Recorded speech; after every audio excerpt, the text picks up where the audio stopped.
Breaking news screen पर आ गई थी। एक इंसिडेंट हो गया था। 40s में एक आदमी को एक बच्चे को किडनैप करने और कैद रखने के चार्जेस में अरेस्ट किया गया था। काली पुलिस कार्स घर के बाहर खड़ी थीं। चारों तरफ खुला मैदान था। विक्टिम को इस रन डाउन वेयरहाउस में 12 साल तक कैद करके रखा गया था। लॉन पर लोग जमा थे और वो सब इस मामले को हैंडल करने के लिए रश कर रहे थे। पुलिस ने सस्पेक्ट को किडनैपिंग, कन्फाइनमेंट और लेबर लॉ वायोलेशंस के चार्जेस में सक्सेसफुली पकड़ लिया था। ये न्यूज पूरे टेलीविजन पर ब्रेकिंग न्यूज की तरह रिपोर्ट हो रही थी और कई हेडलाइंस में कवर की गई थी। प्राइवेसी के लिए अरेस्टेड सस्पेक्ट को फेस मास्क पहनने की परमिशन दी गई थी। जब पुलिस उसे भीड़ के बीच से ले जा रही थी जो फोटोज लेने के लिए जमा हो गई थी, मीडिया बेशक एक अच्छी स्कूप लेने के लिए डेस्परेट ही थी। वो जानना चाहते थे कि क्या क्राइम करने से पहले क्रिमिनल विक्टिम को पर्सनली जानता था। उन्होंने इंपॉर्टेंट सवाल भी पूछे, जैसे कि सबसे पहले क्राइम की रिपोर्ट किसने की, जबकि पुलिस उन्हें डोर से दूर पुश करने की कोशिश कर रही थी। बेचारे विक्टिम में हियरिंग और स्पीच की प्रॉब्लम्स के साइंस दिख रहे थे। इससे अथॉरिटीज को शक हुआ कि क्राइम प्लान करते वक्त क्रिमिनल इसे पहले से जानता था। वो उस लॉक को काट पाए जहां बेचारे विक्टिम को कैद किया गया था और उन्होंने एक डार्क रूम का दरवाजा खोला और बुक्स के ढेर देखे। जब उन्हें रेस्क्यू किया तो उन्होंने पाया कि वेयरहाउस अनगिनत बुक्स से भरा हुआ था और बुक्स के उस पहाड़ पर एक लड़का बैठा था जो अभी भी उस डार्क रूम में पढ़ने की कोशिश कर रहा था। लॉ एनफोर्समेंट ने तुरंत अपने कैप्टन को बताया कि उन्हें सचमुच बेचारा और कमजोर दिखने वाला विक्टिम मिल गया था। उसके शरीर पर लगी गंभीर इंजरीज के आधार पर यह अस्यूम किया गया कि बेचारे लड़के को लॉन्ग टर्म अब्यूज का सामना करना पड़ा था। विक्टिम को, जिसे ए नाम दिया गया था, उसे हॉस्पिटल ले जाया गया और करंटली रिपोर्ट किया जा रहा है कि वो स्टेबल कंडीशन में है। रिपोर्टर्स को अंदर अलाउ नहीं किया गया था जब वो बेचारे विक्टिम को स्टेबल करने की कोशिश कर रहे थे।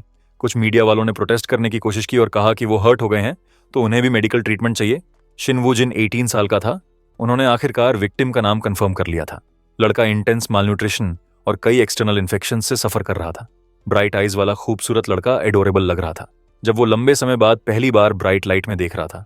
डॉक्टर्स सोच नहीं पा रहे थे कि कोई इतने खूबसूरत बच्चे को कैसे हर्ट कर सकता है, जो कि वर्ड्स का वियर्ड चॉइस था, क्योंकि ऐसा नहीं है कि कोई अगली बच्चा ये डिजर्व करता है। बेचारे लड़के को लॉक्ड रखा गया था और 12 साल तक लेबर के लिए फोर्स किया गया था। लड़का हियरिंग लॉस से भी सफर कर रहा था क्योंकि वो लंबे समय तक साउंड के कांटेक्ट में नहीं रहा था। डॉक्टर ने साई ली और इस स्ट्रेंज सिचुएशन के नोट्स लिए। उसने एक सवाल लिखा और लड़के को दिखाया और पूछा कि क्या वो अपना नाम लाउड बोल सकता है। लड़के ने इस सवाल को देखा और समझा और उसने उसे अपना नाम बोलने के लिए एनकरेज किया। लड़के ने आखिरकार बोलने के लिए अपना मुंह खोला और वो वर्ड्स रिपीट किए जो उसने शायद अपनी पूरी जिंदगी सुने थे। उसने डिक्लेयर किया कि वो सचमुच एक बास्टर्ड है। ये काफी डार्क रिस्पॉन्स था और बिल्कुल वो नहीं था जो डॉक्टर चाह रही थी। खैर, सूरज आसमान में ब्राइट शाइन करता रहा और एक सस्पिशियस दिखने वाला पर्सन आसपास था। वो बस एक फार्मर था जो हॉट सन में काम कर रहा था और अपने चेहरे को ब्लिस्टर्स से बचाने के लिए हैट और फेस कवरिंग यूज कर रहा था, जबकि ये एक पर्सन मेहनत कर रहा था। एक लेजी आदमी बैठकर देख रहा था। ये लड़के की मेमोरी लग रही थी और उसे याद आया कि उसे कभी कभार सूखे चावल और वेजिटेबल्स के साथ फेंक कर दिए जाते थे। लड़का अपने हाथों से खाना जल्दी से खा लेता था, डेस्परेटली, एक एनिमल की तरह खाता था, क्योंकि उसके साथ वैसा ही ट्रीट किया जाता था। हर बार जब वो डोर खोलते थे तो जो पर्सन उसे खाना देता था वो उसे बास्टर्ड कहता था और बोलता था कि वो इतना डिस्गस्टिंग तरीके से खाता है। बेचारा बच्चा विंटर के दौरान हमेशा ठंड से कांपता था क्योंकि बंद विंडोज से ठंडी हवा आती थी और वो कोल्ड में कांपता रहता था। कभी कभी जब लड़का इतना डेस्परेट होता था तो वो एक रोच भी पकड़ लेता था। होपफुली स्नैक करने के लिए नहीं, लेकिन काफी पॉसिबल था कि वो उस पर स्नैक कर रहा था। प्रेजेंट में वापस आते हैं। डॉक्टर्स बेचारे लड़के के वर्ड्स से हॉरिफाइड थे और वो शॉक्ड थे, स्पीचलेस थे और नहीं जानते थे कि ऐसी डिक्लेरेशन पर क्या कहें। उन्हें श्योर था कि ये ब्रेन वॉशिंग का इफेक्ट था और उन्हें बेचारे बच्चे के शरीर पर अनगिनत स्कार्स भी मिले थे। इस बच्चे ने इस पूरे समय डेफिनेटली बहुत अब्यूज सफर किया था। वो मॉन्स्टर्स जिन्होंने उसके साथ ये किया उन सबको उसकी ओपिनियन में डेथ सेंटेंस मिलनी चाहिए, लेकिन ओवरऑल ये सिचुएशन कम से कम रिलीफ की थी। मेडिकल रिजल्ट्स उतने बुरे नहीं थे जितना उन्होंने डरा था, लेकिन लड़का उसकी ऑनेस्ट स्माइल और काइंड टच से शॉक्ड लग रहा था। वो अब सेफ था तो वो वार्म बेड में जितना चाहे सो सकता था। डॉक्टर ने अपनी बेस्ट कोशिश की उसे बताने के लिए कि वो सेफ है और वो जल्दी वापस आएगी। दूसरे डॉक्टर ने पूछा कि क्या उसे बच्चे का ख्याल रखना चाहिए, लेकिन फीमेल डॉक्टर ने अश्योर किया कि वो खुद लड़के का ख्याल रख सकती है। डॉक्टर हॉस्पिटल रूम से बाहर निकलने में कामयाब हो गई और डेस्परेट रिपोर्टर्स की बड़ी भीड़ से टकरा गई जो अभी भी एक अच्छी न्यूज स्कूप लेने की कोशिश कर रहे थे और सभी तरह के सवाल पूछ रहे थे। वो पेशेंट की कंडीशन जानना चाहते थे और क्या उसका फैमिली मिल गया है। वो पेशेंट का नाम जानना चाहते थे। वो जानना चाहते थे कि क्या उसे कोई डिसेबिलिटी है और क्या वो कम्युनिकेट कर सकता है। उन्होंने एक के बाद एक सवाल किए बिना रुके। इससे डॉक्टर काफी इरिटेटेड हो गई। तो उसने उन्हें स्कोल्ड किया कि वो किसी और की ट्रेजेडी को अपना एंटरटेनमेंट बनाने की कोशिश कर रहे हैं। फिर उसने पुलिस से पूछा कि ये लोग बिल्डिंग में कैसे घुस गए, वो इतना न्यूसेंस क्रिएट कर रहे थे और उन सबके एक्सेस पासेस चेक होने चाहिए। इन सभी रिपोर्टर्स को ऑब्स्ट्रक्शन और ट्रेसपासिंग के लिए रिपोर्ट किया जाएगा। खैर, इससे आखिरकार उनसे छुटकारा मिल गया। इसके बाद चीजें थोड़ी क्वाइट हो गईं और बस हॉस्पिटल में ड्रिप की आवाज आ रही थी। मेन कैरेक्टर बेड में लेटा हुआ रेस्ट कर रहा था और ठीक हो रहा था। थोड़ी देर बाद उसने एक आंख खोली और उस वाइट रूम को देखा जिसमें वो था। उसने उस बड़े वाइट फ्लोरेसेंट बल्ब को बहुत सारे आइडियाज के साथ देखा, अपना हाथ स्ट्रेच करते हुए। लड़के का माइंड और भी आइडियाज से भर गया। सडनली उसने एक आवाज सुनी और लड़के ने ऊपर देखा। रूम में एक और पेशेंट अपना फोन यूज कर रहा था। वो एक ओल्डर जेंटलमैन था और उसने देखा कि लड़का उसे देख रहा था। उसने पहले से स्टोरी सुन रखी थी और वो जानता था कि लड़के को किडनैप किया गया था। बेचारे बच्चे की एक रफ लाइफ रही थी और उसे उसके लिए सॉरी फील हुआ, क्योंकि वो जानता था कि बच्चे की लाइफ एक्स्ट्रा डिसेबिलिटीज की वजह से टफ होगी। लड़का कुछ देर ओल्ड मैन को साइलेंटली देखता रहा, लेकिन वो नेम और पेशेंट की सारी इंफॉर्मेशन देख सकता था जो आदमी के बेड के पास लगाई गई थी। वो गाय की हाइट और वेट भी जानता था। बस आदमी को देखकर वो बता सकता था कि वो लेफ्ट हैंडेड है और लगातार डिहाइड्रेटेड है क्योंकि उसकी स्किन ड्राई है। आदमी इस सबसे अनजान था क्योंकि वो अपना फोन यूज करके बहुत मजे कर रहा था। आदमी की कोई वॉच मार्क्स या रिंग्स नहीं थी, तो साफ था कि वो फिजिकल जॉब करता है और उसकी कोई स्पाउस नहीं है। इन सभी पीसेस को मिलाते हुए लड़का पता लगा सकता था कि उसका रूममेट शायद किसी लो रूफटॉप पर प्लास्टरिंग का काम कर रहा था और गिर गया। जब वो गिरा तो लेफ्ट हैंडेड ब्रेन ने इंस्टिंक्टिवली उसके लेफ्ट फुट को पहले लैंड करने के लिए डायरेक्ट किया, लेकिन फीमर इंपैक्ट की फोर्स को हैंडल नहीं कर पाया और शैटर होकर बाहर निकल गया। मेन कैरेक्टर उस आदमी की पेन भरी स्क्रीम इमेजिन कर सकता था जैसे वो एक्सीडेंट को देखने के लिए वहां था। वो उस सिचुएशन में सबसे अप्रोप्रिएट फर्स्ट एड भी गेस कर सकता था, लेकिन उसके थॉट्स इंटरप्ट हो गए जब फीमेल डॉक्टर वापस आई। वो उसके लिए खाना लेकर आई थी और पूछा कि क्या उसने कुछ रेस्ट लिया। वो जानती थी कि वो जरूर भूखा होगा और वो उसके लिए फोर्क और स्पून लेकर आई थी। इस बीच उसका पेशेंट उसे एनालाइज करने में बिजी था। लड़के ने सोचा कि डॉक्टर एक आदमी है और उसने डॉक्टर की ड्रूपिंग आईज और एजेस पर क्रोज फीट नोटिस किए। लड़के ने यह भी नोटिस किया कि कैसे उनके चीक मसल्स ऊपर की तरफ लिफ्ट हो रहे थे और सिमेट्रिकल स्माइल नोटिस की। ये एक जेन्युइन स्माइल थी और इसका साइन था कि यह आदमी उसे थ्रेट की तरह नहीं देखता था। डॉक्टर ने उसे स्पून दिया और इनकरेज किया कि वो जितना चाहे खा सकता है, कोई उसे स्कोल्ड नहीं करेगा। लड़का शॉक्ड था और उससे ज्यादा खाना देख रहा था जितना उसे कैप्टिविटी में कभी दिया गया था। लड़के ने गल्प किया और डॉक्टर ने एक्सप्लेन किया कि ये हॉस्पिटल का खाना है तो शायद इसका टेस्ट बहुत अच्छा नहीं होगा, लेकिन फिर भी उसने उसे बहुत खाने के लिए एनकरेज किया। खैर, लड़के ने अपनी कटलरी पकड़ी और बिजी हो गया। उसने उस खाने को ऐसे खाया जैसे हंगर गेम्स हो। किसी पॉइंट पर खाने को अबैंडन करके बस अपने हाथों का यूज किया। डॉक्टर और दूसरा पेशेंट शॉक में थे कि वो कितनी फास्ट खा रहा था। डॉक्टर को उसे बताना पड़ा कि स्लो डाउन करे वरना वो चोक हो जाएगा, लेकिन लड़के का स्लो डाउन करने का कोई इंटेंशन नहीं था और वो बस खाता रहा। उसने वो प्लेट्स क्लीन खा ली और चावल के छोटे दाने भी उठाने लगा। डॉक्टर हॉरिफाइड थी और सोच रही थी कि इस बेचारे बच्चे ने इस पूरे समय कैसे सर्वाइव किया। उसे एक कॉल आई और उसने फोन उठाकर कॉलर को ग्रीट किया। अपैरेंटली लड़के का फैमिली आ गया था। ऐसा लग रहा था कि वो लड़के के रिलेटिव्स को लोकेट करने में कामयाब हो गए थे। डॉक्टर ने एक्साइटेड होकर लड़के को बताया कि उसके मॉम और डैड यहां हैं। लड़के ने उसकी ईगर स्माइल कैलकुलेट की। उसने मॉम और डैड के टाइटल्स पहचान लिए। जो लोग आए थे वो उसका फैमिली होना चाहिए। डॉक्टर ने खुशी से उसे बताया कि वो जल्दी उन्हें लेकर आएगी। लड़के ने डॉक्टर को जाते हुए ऑ में देखा, स्पीचलेस होकर। टाइम साइलेंस में गुजरा और वो सोच रहा था कि उसके पेरेंट्स को उसके पास पहुंचने में कितना समय लगेगा। उसने सेकंड्स और फिर मिनट्स गिनने शुरू किए। सडनली एक आवाज आई कि वो मेक श्योर करेगी कि मेन कैरेक्टर उन्हें सुन सके। लड़का कंफ्यूज था, जैसे उसकी सेंसेस और भी क्लियर हो गई। उसकी आंखें वाइड हो गईं, जैसे उसकी ब्रेन एक्टिविटी इंटेंसिफाई हो गई। वो सोचता रहा और उसने क्लोजली सुना। डोर के बाहर मूवमेंट देखता रहा। उसकी आंखें वाइड हो गईं, जैसे लोग क्लोजर आ रहे थे। वो अब उन्हें सुन सकता था। वो फ्लोर पर पर्सन की हील की हर स्टेप सुन सकता था। वो साउंड पूरे रास्ते उसके हॉस्पिटल बेड तक ट्रैवल कर रही थी। ये एक साउंड एरोज की तरह था जो सीधे उसकी तरफ आ रही थी।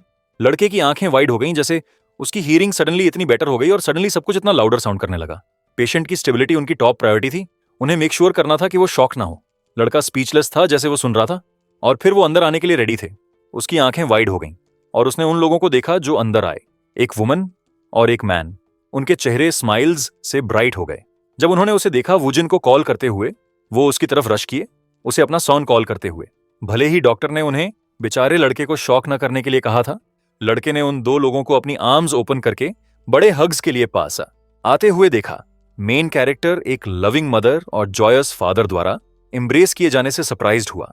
वुमन प्रिटी थी तो वो थोड़ी उसकी तरह लग रही थी और उसके पास अपने फादर के बाल थे। दोनों ने अपने ब्यूटीफुल बच्चे को बचाने का सेलिब्रेशन किया और अपनी अपॉलॉजीज क्राई की कि वो उसे सेफ नहीं रख पाए। वो ग्रेटफुल थे कि वो अनहार्म था और उसे वापस आने के लिए थैंक यू कहा। उनकी क्राइज और लव और एडोरेशन लाउड थीं। वुजन के कान में इतनी लाउड कि वो आखिरकार ओवर स्टिमुलेटेड हो गया और पेन में उनसे दूर हट गया। लड़के ने अपने कान कवर किए, डर में उन्हें देखते हुए, जैसे वो पूछ रहे थे कि क्या गलत हो गया। वो कंसर्न थे, पूछ रहे थे कि क्या वो ओके है क्या, लेकिन वो जो नॉइज कर रहे थे वो ओवरवेलमिंग लग रहा था और लड़का रो पड़ा। ये लाउड था, सॉबिंग, क्राइंग और जॉय और रिलीफ के शाउट्स अपने सन को देखकर। ये सारी नॉइज उस छोटे लड़के के लिए बहुत ज्यादा लाउड थी, जिसने अभी अभी अपनी हियरिंग की सेंस रिगेन की थी। आसमान एक ब्राउन अपार्टमेंट कॉम्प्लेक्स के ऊपर ब्राइट और ब्लू था और एक नए सीन में ब्राइट न्यू डे थी। एक लेडी अभी अभी अपनी मदर के साथ फोन कन्वर्सेशन रैप कर रही थी। अपने घर में बैठी हुई उसने एडमिट किया कि उसने सब कुछ क्लीन कर लिया और फिर कॉल एंड कर दिया। कॉल के बाद गर्ल साइलेंस में बैठ गई और वंडर करने लगी। देखिए, उसका बिग ब्रदर आखिरकार घर आ रहा था और वो शायद वो बेचारा ओवर स्टिमुलेटेड मेन कैरेक्टर ही था जिससे हम पहले से इंट्रोड्यूस हो चुके थे। स्वीट छोटी ब्रूनेट को नहीं पता था कि इस डेवलपमेंट के बारे में कैसा फील करे। आखिरकार उसका ब्रदर कई सालों से गया हुआ था। वो उसे बहुत देख नहीं पाई थी क्योंकि उसे रेस्ट करने की जरूरत थी। प्लस उसके बात करने और एक्ट करने का तरीका थोड़ा अनयूजुअल साउंड कर रहा था। उसने हॉस्पिटल में अपने भाई की एक झलक देखी थी जब उसकी मदर ने उसे एक एप्पल खिलाया था और ऑनेस्टली वो उस वक्त इतना वियर्ड लग रहा था। वो बस एक बेबी थी जब उसका भाई लॉस्ट हो गया था, तो उसके पास अपने ब्रदर की कोई चाइल्डहुड मेमोरीज भी नहीं थी। उसने उन जगहों की पिक्चर्स देखी थी जहां उसके ब्रदर को रहने के लिए फोर्स किया गया था। वो एक वेयरहाउस था और वो इमेजिन नहीं कर सकती थी कि 12 साल तक ऐसी जगह में स्टक होना कैसा होता है। स्मार्ट ब्रूनेट ने आसानी से रीजन कर लिया कि वो भी वियर्ड होती अगर 12 साल तक ऐसी जगह में स्टक होती। खुशकिस्मती से लड़के ने अपनी हियरिंग रिगेन कर ली थी लगता था, लेकिन मेंटली उसका ब्रदर अभी भी थोड़ा वियर्ड था। सडनली गर्ल ने एक नॉइज सुनी जिससे वो घबरा गई। उसके पेरेंट्स बहुत फास्ट आ गए थे और वो अपने ब्रदर को घर भी ले आए थे। ये छोटे फैमिली के लिए एक बड़ा मोमेंट था और यंग गर्ल अपने ब्रदर को घर वेलकम करने के लिए आई। मदर ने गेस किया कि यंग गर्ल जरूर भूखी होगी तो वो डिनर शुरू करेगी। फादर ने भी स्माइल की और वुजन को अंदर आने के लिए बुलाया। रेस्क्यूड लड़का 12 साल में पहली बार अपने घर में आया और अपनी छोटी सिस्टर से मिला। और लड़का थोड़ा टॉल और गैंगली था क्योंकि वो अभी भी कुछ वेट गेन करने की कोशिश कर रहा था और उसने इस स्पेशियस घर को ऑ में देखा। गर्ल ने नर्वसली हेलो कहा और अपने बिग ब्रदर को ग्रीट किया। लड़का थोड़ा कंफ्यूज था और साइलेंटली घर को देख रहा था, तो एक ऑकवर्ड साइलेंस हो गई। फिर लड़के ने चारों तरफ देखा और घर के चारों तरफ गर्ल की पिक्चर्स देखी। उसके फादर ने एक जेंटल हाथ उसकी बैक पर रखा, समझते हुए कि इतने लॉन्ग समय बाद लड़के के लिए घर आना ऑकवर्ड होगा। उन्होंने उसे उसके रूम की डायरेक्शन में पॉइंट किया और पूछा कि क्या उसे अभी भी याद है कि वो वहां रहता था। लड़के ने मम्बल्ड किया कि याद है और उन्होंने पूछा कि क्या वो अपनी छोटी सिस्टर बोमी के साथ कुछ टाइम बिताते हुए अपने रूम को देखना चाहता है। यंग गर्ल सरप्राइज थी, लेकिन पेरेंट्स ने सिबलिंग्स को एनकरेज किया कि वो क्लोजर आएं और एक दूसरे को जानने में कुछ टाइम बिताएं।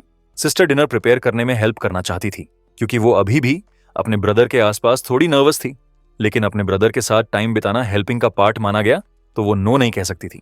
बिना किसी डिले के दोनों सिबलिंग्स को रूम में साथ टाइम बिताने के लिए पुश कर दिया गया। गर्ल ने प्रोटेस्ट करने की कोशिश की, लेकिन बहुत लेट हो गया था। जल्दी ही मदर डिनर प्रिपेयर करने में बिजी हो गई और उसने अपने 2 प्रेशियस बच्चों के लिए कुछ डिलीशियस खाना बनाने के लिए पॉट को फायर पर रखा जबकि ये सब हो रहा था। सिबलिंग्स वुजन के रूम में ऑकवर्डली खड़े थे। ऑकवर्डनेस गर्ल की इमेजिनेशन से भी वर्स थी, लेकिन उसने अपनी बेस्ट कोशिश की एंड्योर करने की। लड़का अपने रूम में कुछ देख रहा था और अपने नीटली अरेंज्ड बेड को देख रहा था। उसने एक बेड पहचाना, लेकिन उसके पास पहले कभी बेड नहीं था क्योंकि उसे अपनी पूरी जिंदगी बुक्स के ऊपर रहने के लिए फोर्स किया गया था। उसने बेड के बगल में विंडो भी पहचानी। ये सब चीजें थीं जिनके बारे में उसने मोस्टली एक बुक में पढ़ा था। वो प्राइवेट कंप्यूटर और चेयर भी जानता था। उसके आसपास सब कुछ थोड़ा स्ट्रेंज था, लेकिन ये उसका था, ये उसका रूम था। गर्ल ने नर्वसली अपने ब्रदर से बात की और उसने अपना पूरा अटेंशन उसकी तरफ टर्न किया। इसने उसे थोड़ा ऑफ गार्ड कैच किया रिजा, जैसे वो उन बड़ी सोलफुल आंखों में देख रही थी जो ऑलमोस्ट उसकी अपनी आंखों की तरह थीं। ब्रूनेट रो पड़ी क्योंकि उसका ब्रदर पर्सन में हॉस्पिटल की तुलना में इतना ज्यादा क्यूट लग रहा था। अब जब वो क्लीन्ड अप था और अपनी बेयरिंग्स पा रहा था तो वो इतना वियर्ड नहीं लग रहा था। गर्ल ने नर्वसली अपने ओपा को कॉल किया और उसे फोन यूज करना सिखाने का डिसाइड किया। अभी जो फोन उसने उसे दिया था वो टर्न्ड ऑफ था, लेकिन वो उसे दिखा सकती थी कि इसे ऑन करने के लिए कैसे होल्ड करना है। लड़का अटेंटिवली अपनी सिस्टर की टीचिंग्स सुन रहा था, प्रैक्टिसिंग और लर्निंग कर रहा था। उसने उसे उनके पेरेंट्स के नंबर्स के साथ साथ अपना नंबर भी सिखाया ताकि वो हमेशा उनसे कांटेक्ट कर सके। उसने अपना नंबर डिलीट कर दिया तो उसने उसे बचाने की कोशिश करने के लिए इनकरेज किया। लड़का ऑव में था और फिर से बोलने की कोशिश की। बोलना कुछ ऐसा था जो उसने कैप्टिविटी में बहुत नहीं किया था, तो वो अभी भी इसमें एडजस्ट कर रहा था। उसकी सिस्टर को कोई आइडिया नहीं था कि उसने अभी क्या कहा और वो बहुत लॉस्ट और कंफ्यूज दिख रही थी। फिर उसे रियलाइज हुआ कि वो उसे बता रहा था कि उसने उसकी इंस्ट्रक्शन समझ ली है। बोमी ने अप्रिशिएट किया, लेकिन वुजिन को अपनी छोटी सिस्टर से बात करते वक्त ऐसी फॉर्मल लैंग्वेज यूज करने की जरूरत नहीं थी। लड़के ने अपनी अंडरस्टैंडिंग दिखाने के लिए स्ट्रगल किया, उन वर्ड्स का यूज करते हुए जो वो उन लोगों के साथ यूज करने का ज्यादा यूज्ड था जिनके साथ वो रहा था। बोमी साइलेंट हो गई, जैसे उसे रियलाइज हुआ कि ये कुछ ऐसा था जिसमें थोड़ा टाइम लग सकता है। दूसरे टॉपिक्स पर मूव करने का डिसाइड करते हुए उसने उससे पहले फोन ऑन करने की कोशिश करने के लिए कहा, तो वुजिन ने वैसा ही किया। लड़का एवन में देख रहा था जैसे फोन उसके सामने लोड होने लगा, ब्राइट कलर्स और एक इंटरेस्टिंग फिगर प्रोड्यूस करते हुए। फिर उसने उसे नया कॉन्टैक्ट बनाना और अपना नंबर सेव करना सिखाया। वो अटेंटिवली सब कुछ सुन रहा था जो उसने कहा। छोटी सिस्टर ने अपना नंबर कॉल किया और वो उसे लिखने के लिए काम पर लग गया ताकि वो उसे सेव कर सके। वो ऑ में देख रही थी जैसे उसने इंस्ट्रक्शंस काफी फास्ट पिक किए, लेजर फोकस्ड होकर एग्जैक्टली वैसा करने पर जैसा उसने उसे बताया था। और वो सरप्राइज थी कि ये उसकी फोन यूज करने की फर्स्ट टाइम थी। उसकी फिंगर्स उससे भी ज्यादा फास्ट मूव कर रही नहीं थी जितनी फास्ट वो फोन यूज करते वक्त करती थी। वुजिन बस इस बारे में वरीड था कि क्या उसने ये करेक्टली किया है और उसकी इंस्ट्रक्शंस फॉलो की। छोटी सिस्टर ने उसे एनकरेज किया, उसे बताते हुए कि उसने काफी अच्छा किया है और वो बहुत स्मार्ट है। वह क्या, ऐसा लग रहा था कि उसका ब्रदर उस तरह का था जो चीजों को इतनी क्विकली पिक कर लेता है। अब वो उसे सिखाएगी कि इंटरनेट पर चीजों को कैसे सर्च करना है। लड़का क्यूरियस और कंफ्यूज था, लेकिन वो भी सीखने के लिए रेडी था। तो उसने उसे इंटरनेट पर सर्च करना दिखाया, उसे दिखाते हुए कि वो जो भी चीज के बारे में क्यूरियस है उसे टाइप कर सकता है। एक बार जब उसने मैग्नीफाइंग ग्लास टाइप किया तो बहुत सारे इंटरेस्टिंग आंसर्स पॉपअप होंगे। लड़का फोन को ऑ में देख रहा था, बिल्कुल लास्ट टाइम की तरह। उसकी सिस्टर ने उसे खुद सर्च करने की कोशिश करने दी। ब्रदर कई चीजों के बारे में क्यूरियस था, तो जैसे ही उसे फोन मिला उसकी फिंगर्स रियली फास्ट मूव करने लगीं, जैसे उसने वो टाइप किया जो वो जानने के लिए क्यूरियस था। अपेरेंटली लड़का अपने फैमिली के बारे में क्यूरियस था। इमेजेस पर टैप करते हुए लड़के ने फैमिलीज की विभिन्न वंडरफुल इमेजेस देखी जो एक दूसरे से प्यार कर रही थीं और एक दूसरे के लिए वहां थीं। ये सोलफुल और ब्यूटीफुल पिक्चर्स की एक सीरीज थी जिससे वो रियली रिलेट नहीं कर सकता था, क्योंकि उसने अपनी पूरी जिंदगी एक केज में लॉक्ड होकर बिताई थी। उसने पिक्चर में हैप्पी मदर्स और फादर्स को नोट किया। फिर वुजिन ने टर्न किया और बोमी को अपनी छोटी सिस्टर के रूप में पहचाना। वो उसका फैमिली था, उस घर में हर कोई उसका फैमिली था। ये उसकी होम कमिंग थी और वो लेडी जिसने उस पर इतनी हैप्पीली और ब्राइटली स्माइल की, वो उसका फैमिली थी। लड़का साइलेंट हो गया सरप्राइज में ऊपर देखते हुए, जबकि उसकी सिस्टर एक क्यूरियस एक्सप्रेशन के साथ उसे देख रही थी। ये सेंट जो उसकी सिस्टर से आ रही थी उसने परफ्यूम के रूप में पहचानी। परफ्यूम की ओरिजिन 5000 साल पहले की है।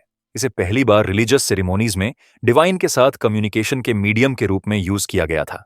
वो उस वक्त फ्रेग्रेंट वुड जलाते थे। आज के परफ्यूम्स विभिन्न एरोमेटिक कंपाउंड्स और सॉल्वेंट्स का एक ब्लेंड है। इन्हें दूसरों को अपील करने या पर्सनल इमेज क्रिएट करने के लिए भी यूज किया जाता है। बस सारे नॉलेज को याद करना उस एंशिएंट समय में ट्रांसपोर्ट हो जाने जैसा था। और वुजिन ऑफ में देख रहा था। ब्रदर ने पॉइंट किया कि अब उसने रियली स्ट्रॉन्ग परफ्यूम की सेंट ली है और इससे उसकी सिस्टर सरप्राइज्ड हो गई। लड़का खड़ा हुआ और परफ्यूम की इस सेंट को फॉलो किया और इससे बोमी अलार्म हो गई, जिसने पूछा कि वो कहां जा रहा है। ब्रूनेट ने सरप्राइज में लड़के को कॉल किया और वो पॉज हुआ लगता था उसने उसे ब्रदर कॉल किया था, लेकिन वुजिन रियली इंपॉर्टेंट सिचुएशन से डिस्ट्रैक्ट नहीं हो सकता था, जो कि वो स्वीट स्मेल थी जो उसकी तरफ आ रही थी। ये सीन वाकई इनक्रेडिबल था और लड़का उन सभी प्लेट्स को ऑ में देख रहा था जो बाहर सेट की गई थी। ये परफ्यूम नहीं था जिसमें इतनी स्वीट स्मेल थी। उसकी डिडक्शन इस बार गलत हो गई थी। खाने की उस सारी डिलिशियस स्मेल ने लड़के को ऑ में छोड़ दिया। उसकी मदर ने उसे नोटिस किया और हैप्पीली यंग लड़के को डिनर के लिए इनवाइट किया और कहा कि वो जरूर भूखा होगा। वो इंडीड भूखा था और वो खाने के लिए बैठ गया। डैड ने किमची स्ट्यू भी बनाया था और वो अपेरेंटली इतना अच्छा था कि एक पर्सन को नोटिस भी नहीं होगा अगर वो खाना खाते वक्त मर गया। इस पॉइंट पे ये खाना खाना ऑलमोस्ट डेंजरस साउंड कर रहा था और वुजिन सोच रहा था कि क्या वो इसे खाते वक्त मर जाएगा, लेकिन स्टेटमेंट उसके फादर की तरफ से बस एक छोटा जोक था। उसकी सिस्टर को देखने के लिए इनवाइट किया गया और वो सब एक फैमिली की तरह बैठ गए। लड़के की प्लेट पर खाना पुश किया गया और पेरेंट्स ने उसे उस अच्छे खाने में से कुछ ट्राई करने के लिए एनकरेज किया। फैमिली एक दूसरे के आसपास खड़ी थी और हैप्पीली बात कर रही थी, अपने नए सन को फीड कर रही नहीं थी और वेलकम कर रही नहीं थी और उसे सभी तरह का खाना ट्राई करने के लिए इनकरेज कर रही नहीं थी। रेस्क्यूड लड़का अपने टेबल मैनर्स के साथ स्ट्रगल कर रहा था, तो जब वो खाते वक्त बोलता था तो खाने के थोड़े पीसेस यहां वहां उड़ जाते थे। लेकिन वूजिन इन 3 हैप्पी लोगों के आसपास अपनी जिंदगी का सबसे अच्छा टाइम बिता रहा था। इस फैमिली की ये ब्यूटीफुल पिक्चर लाइट और ब्राइट वाइब्स से भरी हुई थी। सडनली डार्कनेस के छोटे स्प्लॉचेस अपीयर होने लगे। ये स्प्लॉचेस क्विकली एक ट्रिकल में उठे और फिर डार्कनेस की एक वेव में जिसने इस हैप्पी मोमेंट को कंज्यूम कर लिया। एक थ्रेट इस ब्यूटीफुल सीन के बाहर लिंगर कर रही थी। पुलिस स्टेशन पर वापस डिटेन्ड किडनैपर को बताया गया कि 5 साल पहले उसके फैमिली मेंबर्स मरने लगे थे। हर साल एक विकेड आदमी से फिर पूछा गया कि क्या उसे इसके बारे में कुछ कहना है। पहले मरने वाली उसकी वाइफ थी, दूसरी उसकी मदर थी। दोनों कॉर्प्सेस फ्लोर पर गिर गईं। सिस्टर इन लॉ एक पॉइजनस प्लांट खाने से मर गई और उसके करीबी 2 और लोग भी मर गए। सस्पेक्ट पुलिस होल्डिंग फैसिलिटी में स्टक था, स्पीचलेस, और कमजोर दिखने वाले आदमी ने स्वेयर किया कि वो रिस्पॉन्सिबल नहीं था, लेकिन अथॉरिटीज इस पर बिलीव नहीं कर सकती थी। ये बहुत ज्यादा ऑड था कि उसके आसपास मिस्टीरियस डेथ्स होती रहीं और उन्हें श्योर था कि वो रिस्पॉन्सिबल था। कैसे सब मर गए और बस वो बच गया? फिर भी सस्पेक्ट इंसिस्ट कर रहा था कि वो उन डेथ्स के लिए रिस्पॉन्सिबल नहीं था। पुलिस को श्योर था कि वो बस कोऑपरेट करने से मना कर रहा है, तो उन्होंने डिटेक्टिव को कॉल किया। हमेशा ये पॉसिबिलिटी होती है कि जिस सस्पेक्ट से क्वेश्चन किया जा रहा है वो किलर नहीं है। डिटेक्टिव को यह बिलीव करना मुश्किल लगा और पूछा कि सस्पेक्ट किस बारे में बात कर रहा है। सस्पेक्ट ने अपना हाथ टेबल पर मारा, उस पर्सन को ब्लेम करते हुए जिसे उसने फीड किया और शेल्टर दिया था। हाँ, ये लाउजी किडनैपर अपने विक्टिम को उसके आसपास के सभी लोगों को मारने के लिए ब्लेम कर रहा था। आदमी हैंडकफ्ड था, क्रेजी था और अथॉरिटीज द्वारा डिल्यूजनल माना जाता था। डिटेक्टिव ने उस पर कर्स किया। सस्पेक्ट को अपना टोन देखने के लिए कहते हुए और एक असिस्टेंट अंदर आया। सबको रिलैक्स करने के लिए इनकरेज करने की कोशिश करते हुए सस्पेक्ट इंसिस्ट कर रहा था कि कोई नहीं समझता कि वो लड़का सचमुच कैसा मॉन्स्टर था। वो बहुत स्मार्ट लड़का जिसे उन्होंने 12 साल तक बुक रूम में लॉक्ड इन रखा था, बस आइडल नहीं बैठा था। वो बैठा था विंडो से आने वाली बहुत कम लाइट का यूज करते हुए और उसने हर बुक को कवर से कवर तक पढ़ा था। उसने हर पेज फ्लिप किया ऑटोप्सी के बारे में पढ़ते हुए और उस रूम की डार्कनेस में ह्यूमन एनाटॉमी के बारे में सब कुछ सीखते हुए। सस्पेक्ट इंसिस्ट कर रहा था कि विक्टिम वाकई में इस सारे पेन और सफरिंग के सब्जेक्टेड हो रहा था। और एक डार्क दिन शेड के ऊपर आसमान में लाइटनिंग फ्लैश हो गई थी। वो दिन जब क्रीपी छोटा विक्टिम बहुत क्लोजली उस बुक पे फोकस कर रहा था जिसे वो पढ़ रहा था। उस खूबसूरत ब्लॉक पे इवनिंग हो गई थी जहां वूजिन का फैमिली रहता था। ये एक काफी पीसफुल इवनिंग थी और वूजिन के रूम की विंडो में अभी भी लाइट देखी जा सकती थी। लड़का अपनी टेबल पर बैठा था, अभी भी उन सभी वंडर्स को ट्राई कर रहा था जो उसे इस नए और फैंसी डिवाइस से मिल सकते थे जो उसकी सिस्टर ने उसे दिया था। एक स्माइल के साथ उसने उसे बताया कि बहुत सारे लोग एक वीडियो ऐप देखते हैं। ये ऐप रेड कलर में था और सभी तरह की स्किल्स और इंफॉर्मेशन से भरा हुआ था। छोटे जीनियस के लिए ये वीडियो लर्निंग के किसी भी फॉर्म तक एक्सेस पाने का फर्स्ट टाइम था और वो अमेज्ड था। उसने वंडर के साथ एक आदमी के साथ एक इंटरव्यू देखा। वो आदमी एक प्ले देखने के लिए बाहर निकला था। इंस्टिंक्ट पर लड़के ने वीडियो को ग्रीट किया और हेलो कहने की कोशिश की। अपेरेंटली वीडियो बहुत ट्रेंडिंग हो रही थी। वीडियो कर्सर को पकड़ते हुए लड़के ने उसे थोड़ा पीछे पुश किया ताकि वो उन वर्ड्स को एको कर सके जो इस बहुत इंटरेस्टिंग जेंटलमैन द्वारा बोले गए थे। स्लोली लेकिन श्योरली वूजिन ने हेलो कैसे कहना है प्रैक्टिस करना शुरू किया। बहुत केयरफुली उसने अपने आप से वर्ड्स को साउंड किया। बोलना सीखते हुए उसने प्रैक्टिस की क्योंकि वो अपने डियर फैमिली को प्रॉपर्ली ग्रीट करना चाहता था। तो लड़के ने हार्ड प्रैक्टिस की। फिर वो ऑ में देख रहा था जब उसने इट्योक बोकी मुकबांग की एक फैंसी प्लेट देखी। वो इतना डिलीशियस लग रहा था। कुछ लेडीज अपने ट्यूब चैनल पर वो खा रही थी क्योंकि उन्हें पूरे वीक से उसकी क्रेविंग हो रही थी। खाना बहुत अच्छा और चूवी था। ये बहुत सारे फ्लेवर से भी भरा हुआ था। ये इतना अमेजिंग था और उसने ब्यूटीफुल स्ट्रेची चीज पर गास्प की। आदमी के मुंह में पानी आने लगा जैसे वो उस खाने को देख रहा था, सोचते हुए कि ये काफी अमेजिंग और डिलीशियस था। डोर पर एक लाउड नॉक हुई और लड़का घबरा गया। उसकी छोटी सिस्टर उस मॉर्निंग आई थी और वो जानना चाहती थी कि वो क्या कर रहा है और क्या वो अंदर आ सकती है। श्योर इनफ उसने उसे अंदर इनवाइट किया और बोमी ने एक स्माइल के साथ उसे ग्रीट किया। लड़के ने पूछा कि क्या उसे किसी चीज में हेल्प चाहिए और गर्ल सरप्राइज थी। लड़के को कॉल किए जाने का यूज था जब लोग उससे कुछ चाहते थे। तो उसने पूछा कि क्या उसकी सिस्टर चाहती है कि वो कुछ क्लीनिंग या कुछ ऐसा करे। सिस्टर सरप्राइज थी और उसने क्विकली उस लाइन ऑफ थॉट को डिसमिस कर दिया। उसे ये सब नहीं करना था। वो एक्चुअली उसे बाहर आइसक्रीम के लिए पूछने के लिए कॉल करने आई थी। लड़का सरप्राइज्ड हुआ और उस वर्ड को एको किया। आइसक्रीम सुपर कोल्ड और डिलीशियस होती है। उसे वो पसंद थी, लेकिन उसे ये भी शक था कि उसने पहले कभी वो नहीं खाई थी। सिस्टर ने उसका हाथ पकड़ा और उसे अपने पेरेंट्स से मिलने के लिए बाहर खींचा। बेशक पेरेंट्स काफी कंसर्न थे जब उन्होंने अपने चिल्ड्रन को बाहर जाते हुए देखा, उन्हें बताते हुए कि दूर न जाएं और बस आइसक्रीम की जगह तक जाएं। वो अपने वर्स्ट नाइटमेयर्स की रिपीट इंसिडेंट नहीं चाहते थे। बोमी को अपने ब्रदर का हाथ टाइटली पकड़ना था और उसके साथ रहना था। गर्ल ने हंसा और अपने पेरेंट्स को अश्योर किया कि वो जल्दी वापस आएंगे, और उसके ब्रदर ने उसके वर्ड्स एको किए। फिर वो दोनों साथ आइसक्रीम लेने के लिए बाहर निकले। इवनिंग हो गई थी। सूरज पहले से ही सेट होना शुरू हो गया था और मेन रोड पर कार्स थोड़ी बिजी थीं। आइसक्रीम शॉप पर नाम ब्राइटली ग्लो कर रहा था और सिबलिंग्स अंदर गए। लड़का आइसक्रीम शॉप पर ब्राइट नाम को ऑ में देख रहा था। सचमुच ऐसी ब्यूटीफुल और ब्राइट साइन से ऑ में अंदर और भी ज्यादा ब्राइट और कलरफुल था।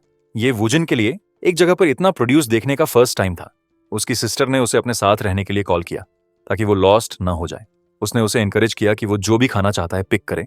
लड़का आइसक्रीम के इतने सारे फ्लेवर्स देखकर अमेज्ड था। स्वीट गर्ल उसके कंफ्यूजन पर गिगल की और पूछा कि क्या वो चाहती है कि वो हेल्प करे। तो वो दोनों आइसक्रीम की फ्रिज को एक हॉट मिनट तक देखते रहे, जैसे उन्होंने परफेक्ट फ्लेवर सिलेक्ट करने की कोशिश की। फिर उसने एक ग्रैब किया और कहा कि वो काफी टेस्टी है। जैसे दोनों काउंटर की तरफ चले, वो सोच रही थी कि क्या उसे अपने बिग ब्रदर से उनकी खरीदी गई आइसक्रीम के लिए पे करवाना चाहिए, क्योंकि वो ओल्डर है और सब। लेकिन उसने डिसाइड किया कि उसकी लर्निंग को रश करना बहुत जल्दी था और वो स्लो चलेंगे। तो उसने लड़के की आइसक्रीम ली और कैशियर को दी ताकि वो इसके लिए पे कर सकें। सारी आइसक्रीम के लिए पे करने के साथ गर्ल ने गुड बाय वेव किया और उन सबको एक अच्छा और वंडरफुल डे रहने के लिए कहा। स्कूल गर्ल्स का एक बंच बाहर आइसक्रीम खा रहा था और वो पैर को देखकर काफी सरप्राइज थे। ये वर्स्ट था, वो गर्ल्स हैंडसम ब्रदर को आई कर रही थी। उसके लिए अभी गर्ल्स के ट्रायल से डील करना बहुत जल्दी था। उसकी सिस्टर क्यूटली उसे आइसक्रीम खोलना सिखा रही थी। अनअवेयर की ब्यूटीफुल लड़के को ओगल करने वाली गर्ल्स का एक बंच था। वो काफी एक्साइटेड थी और उसका नंबर मांगना चाहती थी। वो सोच भी रही थी कि क्या उसके बगल में उसकी गर्लफ्रेंड है। माइंड यू, बोमी एब्सोल्युटली सब कुछ सुन सकती थी जो वो कह रही थी और वो इसके बारे में काफी स्मग भी फील कर रही थी। फिर उसने अपने ब्रदर को अपनी आइसक्रीम उसे देने के लिए कहा। वो उसके लिए ओपन कर देगी। उसने असिस्टेंस की बहुत अप्रिशिएट की क्योंकि वो रैपर के साथ स्ट्रगल कर रहा था। गर्ल ने बीम किया और उसे बताया कि उसे थैंक यू कहने की जरूरत नहीं थी और उसे उन दूसरी गर्ल्स के सामने शोविंग ऑफ करना पसंद था। खैर, आइसक्रीम ओपन होने के साथ उसने उसे अपने ब्रदर को वापस दिया, उसे बताते हुए कि उसे ट्राई करे क्योंकि वो सुपर कोल्ड और स्वीट है। वुजन ने अपने हाथ में आइसक्रीम ली और एक बाइट लिया। वो चीजों को स्लोली खाना सीख रहा था तो उसने रश नहीं किया। उसकी वो डल आंखें ऑ और वंडर में ब्राइट हो गईं जब उसने उस आइसक्रीम का बस एक बाइट लिया। लड़का बिलीव नहीं कर पा रहा था कि उसने अभी क्या टेस्ट किया और एक मोमेंट के लिए वो ऑ से शेक हो गया। ये स्वीटनेस और ट्रीट्स की एक पूरी नई दुनिया थी जो उसके सामने खुल रही थी। उसने अपनी जिंदगी में कभी इतना स्प्लेंडेड कुछ नहीं टेस्ट किया था। बोमी वरीड थी कि ट्रीट बहुत ज्यादा कोल्ड थी या इसका टेस्ट वियर्ड था। अगर उसे पसंद नहीं आई तो उसे खुद को खाने के लिए फोर्स नहीं करना था। लेकिन लड़के ने स्लोली कहा कि वो टेस्टी थी। ये अडोरेबल छोटा ट्रीट इतना टेस्टी था, एक्चुअली वो सुपर टेस्टी था। लड़के ने इस जैसा कुछ कभी नहीं खाया था और वो ऑ में था। उसकी आंखें इमोशन से भर गईं और उसने हैप्पीली ग्ली के साथ आइसक्रीम खाई। सिस्टर ने हंसा सोचते हुए कि उसने वो नया वर्ड कब सीखा था, क्योंकि वो इतनी अच्छी थी। उसने अपने ब्रदर को स्लोली खाने की एडवाइस दी ताकि वो चोक ना हो जाए। फिर उसने गर्ल्स के सामने उसे ओपा कॉल करके बहुत मजा किया क्योंकि उन्हें कोई आइडिया नहीं होगा कि वो बायोलॉजिकली रिलेटेड हैं। उसके ब्रदर ने थोड़ा स्लो किया और वो फॉन्डनेस के साथ हंसी उसे अपनी इंस्ट्रक्शंस फॉलो करते हुए देखकर। फिर उसने शायद उन लीडिंग गर्ल्स को और इन्फ्यूरिएट करने के लिए उसकी फर्स्ट आइसक्रीम डेट की पिक्चर लेने का सजेस्ट किया। उन्होंने साथ में बहुत सारी पिक्चर्स ली। उनकी क्यूट सिमिलर आंखें उनमें से बहुत सारी में हाईलाइट हो रही थी। तो वो आगे बढ़े और कहा कि वो चलते हुए खाएंगे। उस इवनिंग बाद में सूरज काइंडली उनके स्वीट और जेंटल हाउस होल्ड पर सेट हुआ। दोनों सिबलिंग्स अभी भी अपने हाथों में अपने आइसक्रीम ट्रीट्स लेकर घर वापस चल रहे थे। बोमी ने अडोरेबल आइसक्रीम पिक्चर अपने फ्रेंड्स को सेंड की थी और वो उसके ब्रदर को अडोर कर रहे थे, यहाँ तक कि उसे उनसे स्विच करने के लिए भी बेग कर रहे थे ताकि वो उसके साथ हैंग आउट कर सके। गर्ल अम्यूज थी, यकुमन थी। जैसे उसने अपने ब्रदर के साथ घर चलते हुए उन्हें वापस टेक्स्ट किया, सडनली वुजिन पीछे छूटने लगा और बोमी ने नोटिस नहीं किया क्योंकि वो अपने फोन पर फोकस थी। वो आगे बढ़ती रही, अवेयर नहीं कि उसका ब्रदर उसे फॉलो नहीं कर रहा था। देखिए, वुजिन ने कुछ नोटिस किया था। एक सस्पिशियस दिखने वाला आदमी पास में खड़ा था और ये आदमी उसकी सिस्टर को देख रहा था। ये स्ट्रेंज दिखने वाला आदमी बोमी पर थोड़ा बहुत ज्यादा फोकस था। उसकी आंखें उसकी लेग्स पर जूम हो गई थी जैसे वो चल रही थी। उसने एक लीरिंग परवर्ट की तरह उसकी बिहाइंड को देखने की हिम्मत भी की। वो ऑफुल स्टॉकिंग करने वाला आदमी वाइल्ड में एक हाइना की तरह था। जैसा वो चाहता था वैसा कर रहा था और उन लोगों का प्रे कर रहा था जो उससे अवेयर नहीं थे। नेचुरली वुजिन उस तरह के बिहेवियर को स्लाइड नहीं होने दे सकता था। आदमी की हैट पर बहुत सारे मार्क्स थे और उसने कॉन्सेंट्रेशन में अपनी ब्राउज को नैरो किया। उसकी आईलिड्स टाइटली पुल्ड थीं और उसकी प्यूपिल्स डायलेटेड थीं। घर के रास्ते पर उनका फैमिली रियलाइज नहीं हुआ कि ऑड आदमी उन्हें फॉलो कर रहा था। इसका मतलब था कि वो उसे नहीं जानते थे और वो एक अनवेलकम प्रेजेंस था। आदमी यहां से नहीं था तो वो एक स्पेसिफिक पर्पस के साथ आया था। इसके अलावा वो ऑड और बहुत सस्पिशियस दिखने वाला आदमी देखा ना जाए, इसके लिए बड़ी लेंथ्स तक जा रहा था। ऑड आदमी ने लड़के से आई कांटेक्ट किया और हॉरर के साथ रियलाइज किया कि वो स्पॉट हो गया। शसन, लड़के ने अभी भी आदमी के नोट्स लिए, ये नोट करते हुए कि उसकी आर्मपिट स्वेट से सोक्ड थीं और उसकी पैंट्स की नीज पर रिंकल्स थे। उसके शूज पर पेडल मार्क्स भी थे। पेडल मार्क्स की विड्थ एक बाइसिकल की तुलना में नैरोवर थी, तो आदमी क्लियरली एक मोटरसाइकिल चलाता था। यहां आसपास जमीन पर कोई डर्ट नहीं थी, जिसका मतलब था कि वो दूसरी साइड से आया था। इस सबको साथ रखते हुए वूजिन बता सकता था कि आदमी के जॉब को स्ट्रिक्ट टाइम कंट्रोल की जरूरत नहीं थी। आदमी अपने लेट 40s में था और वो एक ओल्ड मोटरसाइकिल यूज करके डिलीवरी सर्विस चलाता था। फैमिली शायद उसे नहीं जानता था, वो लोकल नहीं था। उसने सीसीटीवी वाली रोड्स यूज करने की बजाय छोटे माउंटेन्स क्रॉस करना चूज किया और उसके एक्शन सिस्टमैटिक लेकिन स्नीकी थे। आदमी लेफ्ट हैंडेड था और वो अकेला रहता था। इस सारी इंफॉर्मेशन को कंपाइल करते हुए वुजिन ने अपनी सिस्टर बोमी को कॉल किया, जो आखिरकार पॉज हो गई। उसने पूछा कि वो स्टिल क्यों खड़ा है और क्या उसने कुछ देखा है, किसी भी हिंट्स के लिए चारों तरफ देखते हुए। जो उसने देखा वो इसे एक्सप्लेन नहीं कर सकता था, लेकिन उसने अपनी सिस्टर को बस पहले अंदर जाने के लिए कहा। बोमी अपने ब्रदर के रिक्वेस्ट से काफी सरप्राइज थी और उसने चारों तरफ देखा। अभी भी एक पॉसिबल इंट्रूडर को सर्च कर रही थी। वो ऑलमोस्ट श्योर फील कर रही थी कि वो अभी भी कहीं आसपास होगा।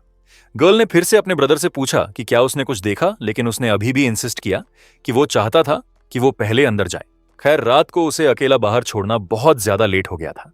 इसके अलावा अगर वो अकेले अंदर गई तो उनकी मदर जरूर उसे स्कोल्ड करेगी। आखिरकार उन्हें अभी अभी अपना सन वापस मिला था।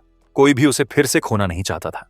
ब्रदर ने उस आर्ग्यूमेंट के बाद फाइट करने की कोशिश भी नहीं की और उसने बेसिकली खुद को वापस घर ड्रैग होने दिया। जबकि वो अपनी आइसक्रीम मंच कर रहा था, उनकी मदर उनके अंदर आने का वेट कर रही थी, तो अंदर वापस जाने का टाइम था। घर पीसफुल और क्वाइट था और वुजिन की विंडो में लाइट ऑन थी।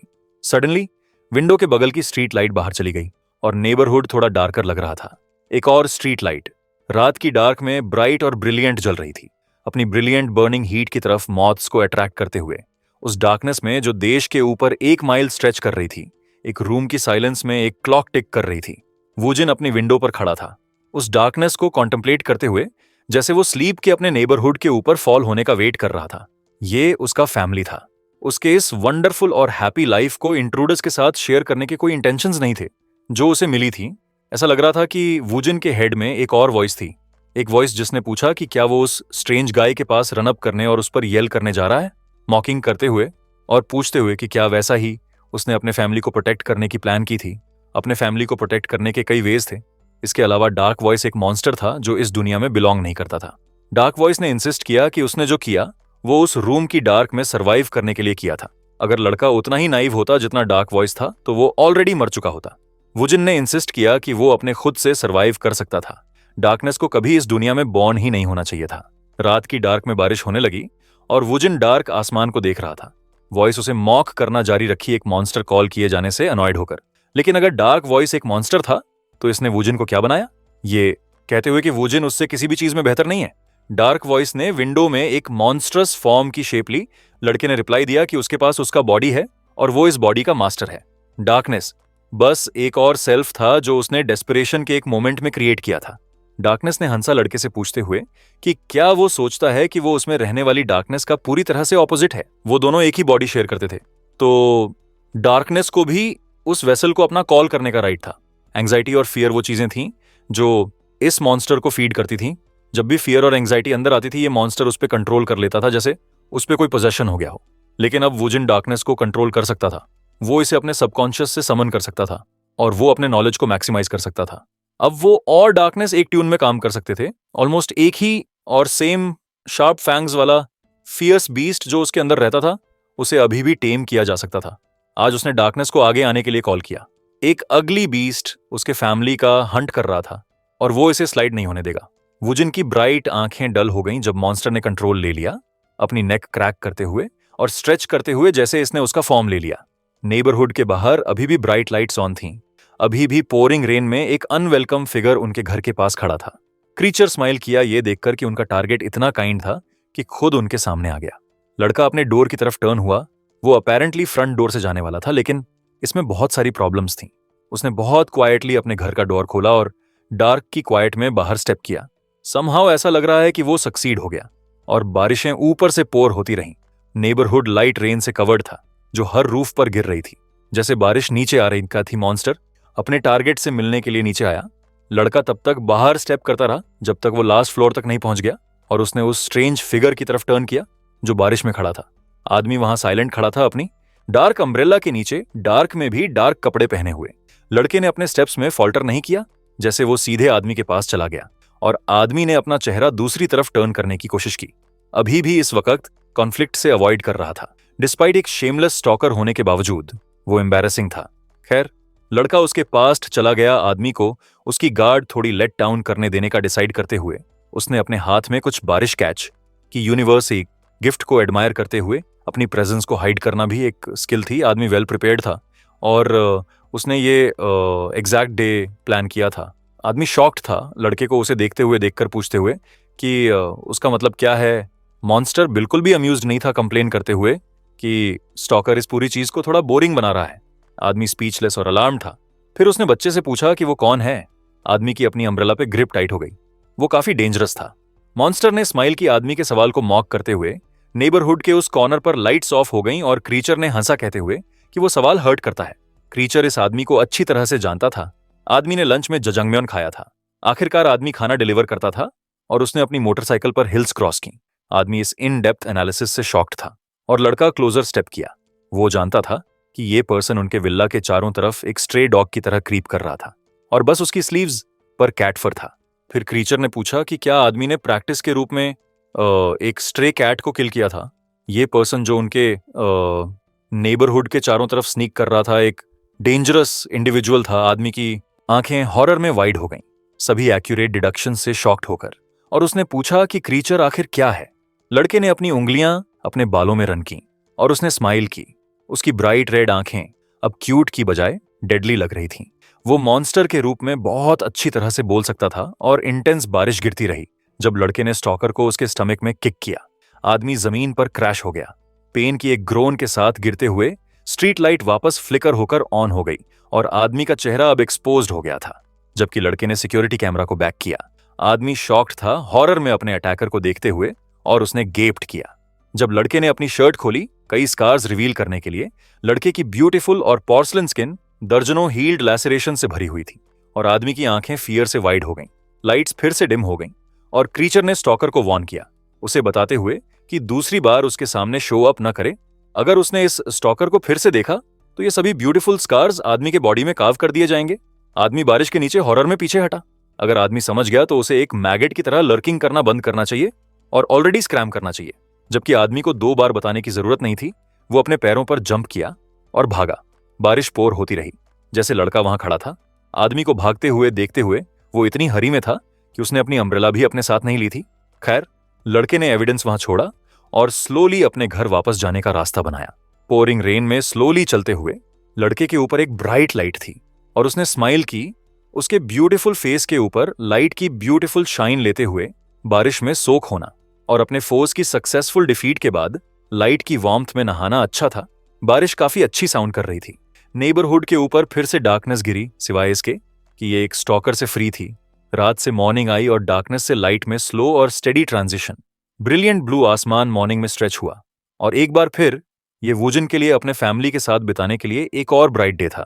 वो साथ डिनर के लिए बाहर गए और बस हॉट पॉट खाकर ब्लास्ट किया। दूसरे दिन वो अपनी मॉम के साथ बाहर गया और उन्होंने लेजेंडरी तकोयाकी ऑन अ स्टिक खाई। लड़का वो भी ट्राई करने के लिए एक्साइटेड था। तीसरे दिन वो अपनी सिस्टर के साथ एक मूवी देखने के लिए बाहर गया। हालांकि लड़का डिलिशियस पॉपकॉर्न की स्वीटनेस और वंडर से थ्रिल्ड होने में बिजी था। चौथे दिन लड़का अपनी सिस्टर के साथ घर पर रहा और थोड़ी स्टडिंग की। अब जब उसे रेस्क्यू किया गया था तो उसे सोसाइटी के बाकी हिस्सों के साथ इंटीग्रेट होने के लिए प्रिपेयर करना था। वो थोड़ा ऑफ करिकुलम था, लेकिन खुशकिस्मती से उसने उस डार्क और ऑफुल रूम में काफी रीडिंग की थी, तो वापस ट्रैक पे आना बहुत डिफिकल्ट नहीं था। वो जिन चीजों के फ्लो में आने के लिए कुछ basic science multiple choice questions करने में बिजी था। उसने हर सवाल को केयरफुली पढ़ा और वो आंसर्स पिक किए जो उसे सबसे ज्यादा एक्यूरेट लगे। लड़के की पेन क्विकली मूव हुई उसकी छोटी सिस्टर के शौक में, जैसे उसने अमेजिंग स्पीड के साथ हर एक आंसर पिक किया, मुश्किल से लिंगर या सोचकर कि वो सही आंसर सिलेक्ट कर रहा है। बोमी अमेज्ड थी कि वो कितनी फास्ट आंसर कर रहा था। और उसने जेंटली उसे रिमाइंड किया कि उसे आंसर करने से पहले सभी सवाल पढ़ने थे और वो उन सबको बस गेस नहीं कर सकता था, लेकिन उसने जेंटली उसे अश्योर किया कि उसने उन सबको पढ़ लिया है। सिस्टर ने हंसा सोचते हुए कि उसने ये कहना कहाँ सीखा और सोचा कि क्या उसने उसे यूट्यूब के बारे में सिखाने में कोई मिस्टेक की है। ऐसा लग रहा था कि उसने बस सभी आंसर्स गेस किए थे, लेकिन उसे कम से कम उसे अपने आंसर्स चेक करना सिखाना चाहिए ताकि ये मेक श्योर हो सके कि वो सही है। तो वो उसके पास बैठ गई और डिसाइड किया कि वो साथ चेक करेंगे। तो केयरफुली उन्होंने हर एक आंसर चेक किया जो उसने हर सवाल के लिए सिलेक्ट किया था, ये चेक करने के लिए कि क्या उसने सही या गलत आंसर्स पिक किए थे। गर्ल की एब्सोल्यूट सरप्राइज में सभी आंसर्स जो उसके बिग ब्रदर ने सिलेक्ट किए थे वो एक्चुअली सही थे। वो आउटस्टैंडिंगली करेक्ट था। बोमी ने पूछा कि क्या उसने सचमुच आंसर करने से पहले हर सवाल पढ़ा था, और उसने एडमिट किया कि उसने पढ़ा था। फिर उसने उससे पूछा कि क्या उसने अच्छा किया। अब सिस्टर अमेज थी और उसने और भी ज्यादा सवाल निकाले, उसे पूछते हुए कि वो भी ट्राई करे। लड़का अग्री हुआ और उतनी ही क्विकली काम पे लग गया जितनी क्विकली उसने लास्ट सवालों को फिल किया था। उसका हाथ फास्ट मूव किया और उसने इन सभी सवालों के भी आंसर किए। ये यंग गर्ल के लिए अमेजिंग था। फिर उसने उन सवालों को लिया जिनका उसने आंसर किया था और रिजल्ट्स चेक किए। उसकी अमेजमेंट और ऑ में उसका ब्रदर एक एब्सोल्यूट जीनियस था। लड़के ने काउंटर किया कि वो जीनियस नहीं था और वो बस नॉर्मल होना चाहता था, जो काफी अडोरेबल था। लेकिन एक जीनियस है। सिस्टर उसके नॉर्मल होने के रिक्वेस्ट से सरप्राइज थी और उसने कहा कि नॉर्मल होना हार्ड था, लेकिन वो फिर भी होना चाहता था। बोमी की एज में नहीं, जब वो और भी यंगर थी, उसने अपने पेरेंट्स के साथ एक स्वीट लाइफ जी थी, लेकिन उसके ब्रदर को किडनैप कर लिया गया था। उसके स्वीट ब्रदर को स्ट्रेंज आदमियों द्वारा बीटअप किया गया था और उसे सभी तरह के ऑफुल चोर्स करने के लिए फोर्स किया गया था। लड़का कोल्ड में शिवर करता था। बुक्स के एक पहाड़ से सराउंडेड होकर वार्म रहने के लिए स्ट्रगल करते हुए उसके बिग ब्रदर ने अपने चाइल्डहुड में बहुत सफर किया था और उसकी सिस्टर की आंखों में आंसू थे क्योंकि वो जानती थी कि ये टफ रहा होगा। लड़के ने नोटिस किया कि उसकी प्यूपल्स लोअर हो गई थीं, उसकी आईब्राउ मसल्स लिफ्ट हुईं और उसकी आईलिड्स रिलैक्स्ड इन हुई थीं। उसके माउथ के कॉर्नर्स भी ड्रूप हो गए थे और वो रोने वाली थी। लड़का खड़ा हुआ और जेंटली अपनी छोटी सिस्टर के हेड को पैट किया, उसे बताते हुए कि सैड ना हो। फिर वो वापस टेबल पर गया कुछ चीजें स्क्रिबल करने के लिए। वो क्यूरियस थी कि वो क्या कर रहा है, तो उसने उसे एक छोटी सी चीज दी जो उसने लिखी थी। गर्ल की आंखें ऑ में वाइड हो गईं और उसने उन वर्ड्स को देखा जो उसने पुट डाउन किए थे। बोमी ने नोटिस किया कि उसका ब्रदर लिखने में बिजी था और उसने पूछा कि वो क्या कर रहा है। लड़का बहुत क्विकली लिख रहा था क्योंकि उसकी सिस्टर सैड थी। जैसे ही वो डन हुआ, उसने अपना नोट अपनी सिस्टर को दिया और वो गास्प हो गई जब उसने देखा कि उसने क्या लिखा है। उसकी आंखें सरप्राइज से वाइड होकर उसके ब्रदर ने उसे एनकरेज किया कि सैड ना हो। आखिरकार लोअर बॉडी टेम्परेचर उसकी इम्यून सिस्टम को वीकन कर सकता है। सैडनेस टंग को भी अफेक्ट कर सकती है, जिससे वेट गेन और कार्डियोवास्कुलर डिजीजेज हो सकती हैं। सौरो भी उस तरह की चीज थी जो कॉर्टिजोल हार्मोन्स के साथ इंटरैक्ट करती है, स्ट्रेस लेवल्स को इंक्रीज करती है और स्लीप क्वालिटी को डिसरप्ट करती है, क्योंकि सैडनेस हिपोकैम्पस को एक्टिवेट करती है। ब्रेन को ज्यादा एनर्जी चाहिए होती है, जिससे एक पर्सन टायर्ड फील करता है। सैडनेस सेरोटोनिन लेवल्स को भी रिड्यूस कर सकती है, जिससे डिप्रेशन और ओसीडी हो सकता है। उसके ब्रदर ने प्राउडली उसे ये सभी बहुत स्पेसिफिक वार्निंग्स दी थी और वो ऑव में उसकी तरफ टर्न हुई पूछते हुए कि उसे ये सब कैसे पता है। लड़के ने एडमिट किया कि उसने बहुत सारी बुक्स पढ़ी हैं। गर्ल ने इसे अमेजमेंट के साथ एक्नॉलेज किया। जल्दी ही उनके पेरेंट्स ने उन्हें खाने के लिए बाहर आने के लिए कॉल किया। सडनली उसका यूजुअली काम ब्रदर बस खाने के थॉट पर बाहर रश कर गया। ऐसा लग रहा था कि वो अपने पेरेंट्स की कुकिंग को बहुत लव करता है। बोमी सरप्राइज थी और उस नोट की तरफ वापस टर्न हुई जो उसके ब्रदर ने उसे दी थी। उसके पेरेंट्स ने उसे खाने के लिए कॉल किया और उसने उनकी रिक्वेस्ट एक्नॉलेज की।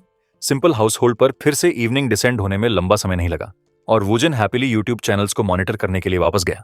लड़का फूड चैनल्स को फेवर करता था और सभी तरह के डिलीशियस फूड्स देखना लव करता था। वो बेट लगा सकता था कि वो सब अमेजिंग टेस्ट करते थे।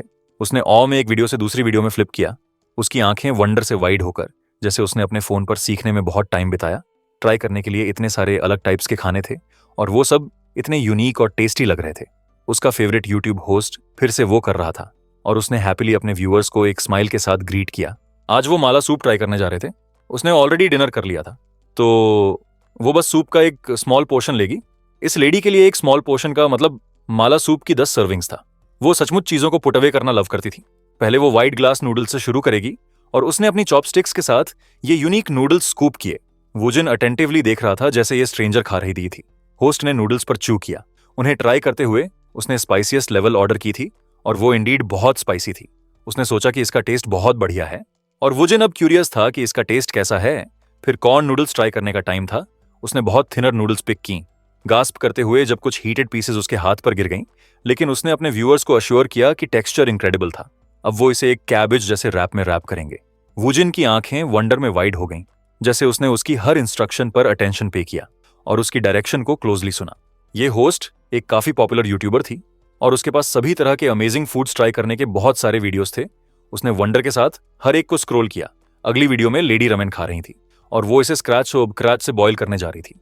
वो ऑ में देख रहा था जैसे उसने हॉट स्टोव पर रमेन बॉईल किया। उसकी आंखें इस लेडी के फेस ये से भरी हुई थीं क्योंकि उसने उसे इतना ज्यादा देखा था। फिर उसे बेशक खाने से पहले प्रिपेयर करना था और अपने बाल खोलने थे। ये रामेन का एक बड़ा पॉट था और वो खाने के लिए रेडी थी। वो गर्ल सचमुच पुट अवे कर सकती थी। लड़का उसे वंडर में देख रहा था और उसने उस वीडियो को भी कंप्लीशन तक देखने के बाद स्क्रॉल किया। होस्ट ने हैप्पीली चिकन के साथ कंप्लीटेड पॉट ऑफ रामेन में खोदा और वुजिन ने देखा जैसे उसने मीट की कॉम्प्लीमेंट की। वो सोच रहा था कि क्या इस तरह एक्ट करने से उसे नॉर्मल माना जाएगा। ये देखते हुए कि कैसे ये गर्ल स्क्रीन पर स्माइल करती और खाती है, वो सोच रहा था कि क्या वो भी वो कर सकता है। उसके फादर ने एक बार पूछा था कि वो फ्यूचर में क्या बनना चाहता है। हालांकि उसकी मदर सवाल से सरप्राइज थी। ये ठीक था। अगर लड़के के पास कोई आंसर नहीं था, जब तक वो हेल्थी और हैप्पी रहे, बस उसकी मदर के लिए उतना ही मैटर करता था। लेकिन लड़के की डिजायर्स थीं। वो एक नॉर्मल पर्सन बनना चाहता था, या कम से कम जो भी नॉर्मल पर्सन के रूप में पास होता है, एक नॉर्मल ऑफिस वर्कर। वो एक बढ़िया चॉइस था और पेरेंट्स ने उसे एनकरेज किया कि वो जो भी बनना चाहता है बन सकता है। बेशक वुजिन की सबसे बड़ी डिजायर नॉर्मल सी थी। अगले दिन सूरज एरिया के चारों तरफ एक बड़े पार्किंग लॉट पर थोड़ा ज्यादा फोकस के साथ छोटे नेबरहुड पर ब्राइटली शाइन किया। वुजिन बेशक वहां था, पार्किंग लॉट वाली बिल्डिंग की तरफ कॉन्फिडेंस के साथ स्ट्राइड करते हुए। लड़का एक नॉर्मल पर्सन बनना चाहता था और वो अपने ड्रीम्स अचीव करने के लिए चला। वो एक काफी नॉर्मल एक्शन परफॉर्म करना चाहता था। मेन कैरेक्टर ने डिसाइड किया था कि किसी को रिपोर्ट करना एक नॉर्मल चीज लगती थी, तो वो वही करने जा रहा था। लड़का पुलिस ऑफिस में चला गया, एक इंटरोगेशन को ओवरहियर करते हुए जो चल रहा था, और कोई अपनी गिल्ट डिनाई कर रहा था। एक पुलिस ऑफिसर ने इंसिस्ट किया कि सारे एविडेंस सीसीटीवी पर कैच हो गए थे, तो उसे श्योर था कि उसके सामने का सस्पेक्ट कल्प्रिट था। इस एविडेंस के साथ भी सस्पेक्ट ने अपनी गिल्ट डिनाई करने की हिम्मत की। टेबल के अक्रॉस आदमी बिविल्डर्ड था और उसने इंसिस्ट किया कि वो नहीं था। वो ऐसी हैट्स भी नहीं पहनता था। पुलिस ऑफिसर ने अनोयंस में ग्रंट किया कि सस्पेक्ट इसे एंड तक एडमिट नहीं करेगा। भले ही उनके पास एक विटनेस था, आदमी शॉक्ड था और पूछा कि एग्जैक्टली किसने उसे देखा जब वो वहां था भी नहीं। कोई वे नहीं था कि किसी ने उसे देखा हो। सडनली लड़का रूम में अपीयर हुआ और डिटेक्टिव को ग्रीट करने के लिए कॉल किया। डिटेक्टिव ने काफी सरप्राइज्ड होकर ऊपर देखा। एक लड़के को अपने ऑफिस के बीच में खड़ा देखकर लड़के ने फिर अपनी ग्रीटिंग रिपीट की, थोड़ा ज्यादा स्पेसिफिक होते हुए, और कॉल किया डिटेक्टिव किम तयांग। अब डिटेक्टिव ने उसे पहचान लिया और शॉक और ऑ में उसे देखा। पुलिस फोर्स का बहुत सारा हिस्सा उस लड़के की न्यूज पहले से सुन चुका था, जिसे किडनैप किया गया था और रेस्क्यू किया गया था। तो डिटेक्टिव ने वुजिन को राइट अवे पहचान लिया। लड़का स्पीच में इतना ग्रो हुआ था कि डिटेक्टिव ने मुश्किल से उसे पहचाना। उसने लड़के से पूछा भी कि क्या वो अच्छा कर रहा है। लड़का उस कमजोर टीनेजर से इतना अलग लग रहा था जिसे उन्होंने उस अबैंडन्ड शेड से रेस्क्यू किया था। बेचारे बच्चे को उस वक्त पुलिस वैन में केयरफुली एस्कॉर्ट किया गया था। डिटेक्टिव ने जेंटली उसे बताया था कि अपने हेड को वॉच करे। बेचारे लड़के को कार में शव करने के बाद डिटेक्टिव ने फिर शिवरिंग लड़के को कार में सीट बेल्ट से स्ट्रैप किया, उसे बताते हुए कि ये ओके है। अपने शोल्डर पर एक हाथ रखते हुए उसने वुजिन को अश्योर किया कि वो उसे सेफली घर ले जाएगा। लड़का इस रेस्क्यू पर स्पीचलेस था, लेकिन उसने कभी वो फेवर नहीं भूला जो डिटेक्टिव ने उसके लिए किया था। उसने डिटेक्टिव को थैंक यू कहा और कहा कि वो इंडीड अच्छा कर रहा है। आदमी स्माइल किया और उसकी हेल्थ एक्नॉलेज की, और यहां तक कि इम्प्रेस्ड भी था कि रेस्क्यूड लड़का अब इतनी अच्छी तरह से बोलता है। फिर डिटेक्टिव ने अपने कॉलीग्स में से एक को कॉल किया कि जिस सस्पेक्ट से वो क्वेश्चन कर रहा था उसे होल्डिंग सेल में ले जाए। आदमी ने सस्पेक्ट को ग्रैब किया और उसे दूर हॉल किया। हालांकि बेचारा डूड इंसिस्ट करता रहा कि वो गिल्टी नहीं है और उसने क्राइम कमिट नहीं किया है। पुलिस इसे सुनना नहीं चाहती थी। डिटेक्टिव ने साई ली जैसे डूड को हॉल किया गया, और वुजिन क्यूरियस था कि उस पर्सन पर क्या करने का अक्यूज किया जा रहा था। डिटेक्टिव सरप्राइज्ड और कंफ्यूज था, लेकिन मेन कैरेक्टर ने एक्सप्लेन किया कि क्रिमिनल्स हमेशा पहले अपने एक्शंस डिनाई करते हैं। डिटेक्टिव ने हंसा और कहा कि ज्यादातर क्रिमिनल्स जो उन्हें यहां मिलते हैं वो सब एक ही चीज कहते हैं। जब वो कॉट हो जाते हैं ऐसा लग रहा था कि वो सब एक ही स्क्रिप्ट फॉलो कर रहे हैं, और ये सब उसके लिए काफी अम्यूजिंग था। फिर डिटेक्टिव ने पूछा कि लड़के ने उसे कैसे ढूंढा और क्या वो उसे मिस किया और उसे ढूंढने आया। लड़के ने एडमिट किया कि उसके पास डिटेक्टिव को दिखाने के लिए कुछ है, और आदमी इमीडिएटली सीरियस हो गया। वो सोच रहा था कि लड़के को उसे क्या दिखाना है, और पूछा कि क्या लड़का एक ड्रिंक चाहता है। वो एक ड्रिंक ले सकते हैं और ये कॉन्वर्सेशन प्राइंग ईयर्स से दूर कंटिन्यू कर सकते हैं। लेकिन लड़का ठीक था। और उसने अपना फोन यूट्यूब चैनल्स के साथ निकाला डिटेक्टिव को देखने के लिए, कहते हुए आदमी मुकबंग के बारे में वीडियो देखकर सरप्राइज था और उसने पूछा कि प्रॉब्लम क्या है। आदमी ने पूछा कि वीडियो में कौन है और क्या लड़के ने समहाउ एक यूट्यूब चैनल शुरू किया है।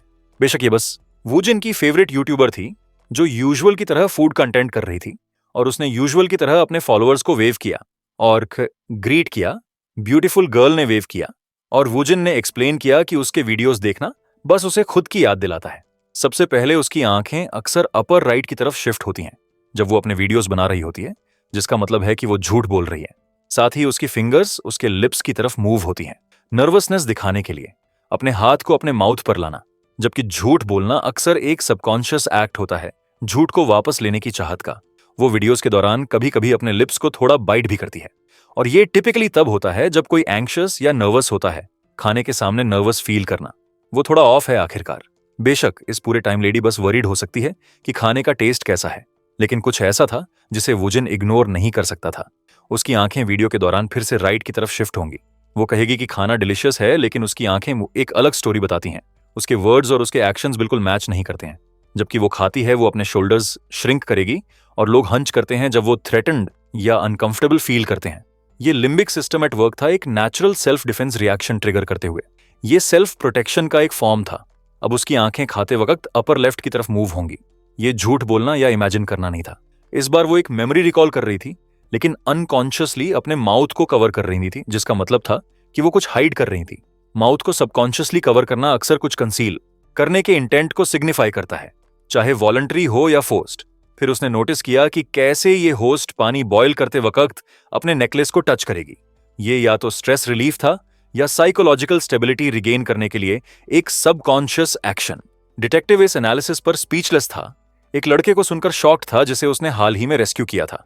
न सिर्फ इतनी फ्लुएंटली बोल रहा था, बल्कि ये सभी क्विक डिडक्शंस भी कर रहा था। वुजिन ने एक्सप्लेन किया कि उसकी फेवरेट यूट्यूबर हेल्प के लिए पूछ रही लगती है। उसने उसके वीडियोस काफी बार देखे थे ये फिगर करने के लिए, और उसने वो छोटा एस नोटिस किया जो उसने टेबल पर रखा। उसने वीडियोस के कॉर्नर्स में दूसरे नोटिसेबल साइंस भी छोड़े, एक एस, एक ओ और फिर एक और एस। अगर कोई उस सबको साथ रखे, उन सभी माइक्रो एक्सप्रेशंस और अनकॉन्शियस बिहेवियर्स को, ये इग्नोर करने के लिए बहुत ज्यादा कोइंसिडेंस था, इसीलिए वो अब इसे रिपोर्ट करने आया था। दूसरे शब्दों में वुजिन स्ट्रांगली बिलीव करता था कि इस होस्ट को कहीं कैप्टिव रखा जा रहा है, बिल्कुल जैसे उसे रखा गया था। उसने हर एक वीडियो से सारे एविडेंस कंपाइल किए थे जो उसने देखे थे, और अब रीजनेबल डाउट से परे श्योर था कि इस लेडी को हेल्प चाहिए। इस लेडी ने अपने हर वीडियो में विभिन्न लेटर्स भी साइन किए, लेटर्स जो उसने कैच किए, लेटर्स जो पास होने वाली हर इमेज में बहुत डिस्क्रीटली थे। लेकिन ये सब अभी भी डिटेक्टिव को बिविल्डर कर रहा था और वो ट्रूली बिलीव नहीं करता था कि ये गर्ल कैप्टिव है। फिर भी वुजिन डिटर्ड नहीं हुआ और इसे प्रूव करने के लिए आगे बढ़ा। पहले उसने अपने हेयर के थ्रू सटल हिंट्स दिए, फिर अपने हेयर टाई के थ्रू, अब ये बैकग्राउंड के थ्रू था। वो हर बार जब वो वीडियो पोस्ट करने में कामयाब होती है, ज्यादा करेज दिखा रही थी। डिटेक्टिव ने फिर लड़के को क्लियर टर्म्स में बताने के लिए कहा कि वो एग्जैक्टली क्या कह रहा है। विक्टिम शायद अपने अर्ली 20s में बोझी, और यूट्यूबर का शायद कोई फैमिली नहीं है या एक ट्रबल्ड एनवायरनमेंट में ग्रो अप हुई है। परपेट्रेटर्स बस एक पर्सन नहीं है, बल्कि मल्टीपल हैं। वो शायद अपने टीनेज ईयर्स और अर्ली 20s के बीच हैं। गैंग का रिंग लीडर जिसने बेचारी गर्ल को कैप्टिव रखा है, वो क्वाइट लाइकली अपने 20s में है। गर्ल ने शायद मिडिल स्कूल से ग्रेजुएट भी नहीं किया है। डिटेक्टिव अभी भी स्लो होने में बिजी था, कहते हुए कि वो समझा नहीं। भले ही ये एक फैट चांस था, ये एक पॉसिबिलिटी थी जो इन्वेस्टिगेट करने लायक थी। डिटेक्टिव बिलीव नहीं कर सकता था कि एक यंग गर्ल को किडनैप किया गया है और यूट्यूब चैनल्स बनाने के लिए फोर्स किया जा रहा है। लड़के ने एडमिट किया कि वो परपेट्रेटर्स को नहीं जानता। आखिरकार वो भी रियली लंबे टाइम के लिए लॉक्ड अप था। उसने डेज, वीक्स और ईयर्स कोल्ड में प्रॉपर खाना या प्रॉपर बेड के बिना स्लेव बनकर बिताए थे। इसलिए वो अब किसी और को एक टेरिबल फेट से बचाने के लिए हार्ड काम कर रहा था। इसलिए वो किसी ऐसे पर्सन के बिहेवियर को रिकॉग्नाइज कर सकता था जिसे कन्फाइंड किया जा रहा है। लड़के ने फिर डिटेक्टिव से पूछा कि क्या वो सोचता है कि कोइंसिडेंसेस ट्रूथ रिवील कर सकती हैं। डिटेक्टिव अभी भी अपने डिसबिलीफ एरा में हैवी था, तो वो अभी भी इसे बाई नहीं कर रहा था। तो वुजिन ने अपने डिडक्शंस को थोड़ा होम के क्लोजर लाने का डिसाइड किया। लड़का गेस कर सकता था कि डिटेक्टिव ने जो आउटफिट पहना था वो उसकी मदर ने बाई किया था। आखिरकार उसकी अपनी मदर ने भी उसके सभी कपड़े बाई किए थे। डिटेक्टिव इस एक्यूरेट डिडक्शन से सरप्राइज था, तो लड़के ने एक्सप्लेन किया कि ये बस फर्स्ट कोइंसिडेंस था। अभी सस्पेक्ट शायद प्रोफेशनल नहीं है, लेकिन वो शायद एक हॉबी के रूप में वायोलिन या वायोला बजाने के बारे में पैशनेट है। वुजिन ये बता सकता था और डिटेक्टिव ये सुनकर सरप्राइज था कि कल्प्रिट पॉसिबली एक हॉबी के रूप में इंस्ट्रूमेंट बजा सकता है। अगर लड़का सही था तो वो सेकंड कोइंसिडेंस होगी और वो कंटिन्यू रख सकता था। डिटेक्टिव ने हंसा और लड़के से पूछा कि क्या वो एक प्रोफाइलर या कुछ ऐसा बनना चाहता है, लेकिन लड़के ने अपना हेड हिलाया। ट्रूथ में वूजिन बस एक ऑर्डिनरी ऑफिसर वर्किंग बनना चाहता था और अभी वो बस यहाँ कुछ ऐसा रिपोर्ट करने के लिए था जो उसने नोटिस किया। इसीलिए लड़का अभी डिटेक्टिव को वुजिन की डिटेक्शन स्किल्स की लेजिटिमेसी कंफर्म करने के लिए परसुएड करने के लिए चीजें एक्सप्लेन कर रहा था। उसने डिटेक्टिव को होल्डिंग सेल में सस्पेक्ट से उनकी हॉबी के बारे में पूछने के लिए कहा। पूछने के बाद अगर वो गलत था तो वो उस पर ऑब्स्ट्रक्शन ऑफ जस्टिस का चार्ज लगा सकते हैं और वो पूरी रिस्पॉन्सिबिलिटी लेगा। डिटेक्टिव ने लड़के को ऑब्स्ट्रक्शन ऑफ जस्टिस का अक्यूज करने के थॉट पर ग्रोन किया और हंसा। आखिरकार वुजिन बस अपना थ्योरी शेयर कर रहा था, बस उतना ही था। डिटेक्टिव ने ये इतनी बिग डील की तरह नहीं देखा। वो वे बैक जाते थे तो वो कम से कम बस सस्पेक्ट की हॉबी के बारे में पूछ सकता था। डिटेक्टिव ने लड़के को एक मोमेंट वेट करने के लिए कहा और वो बस वहां जाकर पूछेगा। तो आदमी आगे बढ़ा और पूछने गया। डिटेक्टिव होल्डिंग सेल की तरफ स्ट्रोल किया और वो अपने एक्शंस पर अम्यूजमेंट में स्मर्क करने से खुद को रोक नहीं पाया। वो यहाँ एक रीसेंट रेस्क्यू को ऑड कोइंसिडेंसेस के एक सेट की वजह से डिटेक्टिव प्ले करने दे रहा था। फिर भी बच्चा श्योर था कि अब बहुत बेहतर बोलता है और उसने क्लेम किया कि वो जानता है कि कन्फाइंड लोग कैसे एक्ट करते हैं। डिटेक्टिव फिर पॉज हुआ जैसे उसने ऑड डिडक्शन को रिकॉल किया कि उसकी शर्ट किसने खरीदी थी, सोचते हुए कि लड़के ने वो गेस भी कैसे किया। खैर डिटेक्टिव उस पर लिंगर नहीं करेगा और वो होल्डिंग सेल तक पहुंच गया सस्पेक्ट का अटेंशन कॉल करते हुए। बस सके के लिए उसने बार्स के पीछे वाले आदमी से पूछा कि क्या वो वायोलिन या वायोला बजाता है। आदमी कंफ्यूज था, लेकिन उसने एक्सप्लेन किया कि वो एक हॉबी के रूप में करता है। वो दो कोइंसिडेंसेस थीं और डिटेक्टिव की आंखें शॉक में वाइड हो गईं। एक पंख जैसे कि इंस्ट्रूमेंट बजाने के चांसेस स्लिम थे, लेकिन लड़के ने इसे एक ग्लांस में गेस कर लिया था। बार्स के पीछे वाले आदमी ने एंग्रीली डिटेक्टिव पर अक्यूज किया कि वो उसे थरली इन्वेस्टिगेट कर रहा है और यहां तक कि उसके घर को भी सर्च कर रहा है। लेकिन डिटेक्टिव स्पीचलेस था, सोचते हुए कि क्या वुजिन समहाउ साइकिक था। वो बस कैजुअली सस्पेक्ट को इंटरोगेट कर रहा था। जब लड़का उस आफ्टरनून में आया था, लड़के ने सस्पेक्ट से एक बार भी बात नहीं की थी और डिटेक्टिव सरप्राइज था लड़के को रूम में आते हुए देखकर। लेकिन वुजिन को अपना कंक्लूजन ड्रॉ करने के लिए बस एक ग्लांस की जरूरत थी। सस्पेक्ट के फेस पर एक लाइट मार्क था जो हेड गियर, टर्टल नेक या वायोलिन इंडिकेट करता था। यह भी लाइकली था कि सस्पेक्ट ने एक मोटरसाइकिल हेलमेट मास्क और शेविंग क्रीम के साथ पहनी थी। उसकी फिंगर्स पर स्ट्रिंग मार्क्स भी थे। तो वो एक fisherman, electrician, jeweller, guitarist, tailor या वायोलिनिस्ट हो सकता था। अपने सभी डिडक्शंस को साथ पुल करते हुए सबसे लाइकली आंसर श्योरली एक वायोलिन और वायोलिनिस्ट था। इस प्रकार लड़के ने अपना कंक्लूजन बनाया कि उसकी चिन पर मार्क वायोलिन से था और स्ट्रिंग मार्क्स उस थ्योरी के साथ अच्छी तरह से मैच करते थे। डिटेक्टिव वहां वापस आया जहां लड़का वेट कर रहा था, लेकिन वुजिन ऑलरेडी जा चुका था। उसके कॉलीग अनंत को भी कोई आइडिया नहीं था कि वो कहां गया, लेकिन डिटेक्टिव को टेबल पर एक स्टिकी नोट मिला और वो उसे इन्वेस्टिगेट करने गया। बेशक ये लड़के द्वारा छोड़ा गया था और इसने सेकंड कोइंसिडेंस पॉइंट किया। इसका मतलब था कि थर्ड कोइंसिडेंस इन्वेस्टिगेट करने लायक था और वो उम्मीद करता था कि डिटेक्टिव हाई स्कूल मुकबंग गर्ल को देखने पर कंसिडर करेगा, जो डेस्परेटली हेल्प के लिए पूछ रही थी। ये इवेंट्स और कोइंसिडेंसेस की एक स्ट्रेंज अरे थी, लेकिन इस पॉइंट पर डिटेक्टिव इसे ओवरलुक नहीं कर सकता था।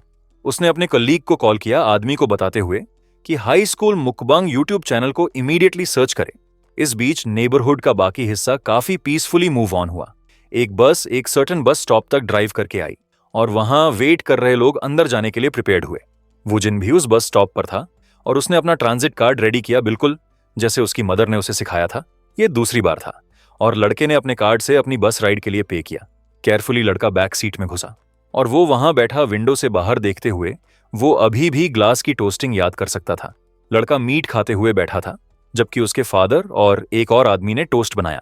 आदमी ने स्माइल की और नोट किया कि वुजिन एक सिंपल ऑफिस वर्कर बनना चाहता है।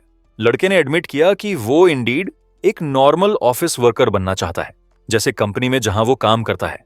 आदमी ने हंसा क्योंकि वो एग्जैक्टली एक ऑर्डिनरी कंपनी में काम नहीं करता था। फिर भी उसके फादर के फ्रेंड ने सुना था कि लड़का स्टडिंग में ग्रेट है और वो सेकंड्स में प्रॉब्लम सॉल्व करता है। वो सुनने के लिए वंडरफुल था। इसका मतलब था कि उसकी ऑफिस शायद उसके लिए राइट प्लेस हो सकती है। लड़का क्यूरियस था और पूछा कि क्या वो इस नॉर्मल ऑफिस बिल्डिंग का टूर ले सकता है। अगर उसका नेफ्यू इसे देखना चाहता है तो उसे चाहिए। तो उसके अंकल ने उसे अपने ऑफिस इनवाइट किया। जिस दिन उसने विजिट करने का प्रॉमिस किया था वो दिन था, तो वुजिन ने नोट किया कि वो 4 स्टॉप्स में ऑफिस पे होगा। हर एक में लगभग 6 मिनट्स, 10 मिनट्स, 7 मिनट्स, 9 मिनट्स लगेंगे और जहां वो जा रहा था वहां पहुंचने में कुल 32 मिनट्स का टोटल होगा। ऑफिस बिल्डिंग एक जायंट टॉल स्काईस्क्रेपर में लोकेटेड था। लड़के ने अपने अंकल को कॉल किया कि वो पहुंच गया है। फोन की दूसरी तरफ वाले आदमी ने कहा कि वो 1 सेकंड में नीचे होगा, और वुजिन ने उसके सामने वाली जायंट बिल्डिंग को ऑव में देखा। वो आखिरकार शिनहुआ जनरल ट्रेडिंग बिल्डिंग पर पहुंच गया था। ये एक ट्रू लार्ज कॉन्ग्लोमरेट था जिसमें कई नॉर्मल ऑफिस वर्कर्स अंदर बाहर जा रहे थे। लड़के ने ऑफ में उन सभी लोगों को देखा जो उसके पास्ट चल रहे थे, और उसने अपने चारों तरफ सारी नॉर्मल सी देखी। नॉर्मली इन लोगों की तरह जीना उसका ड्रीम था,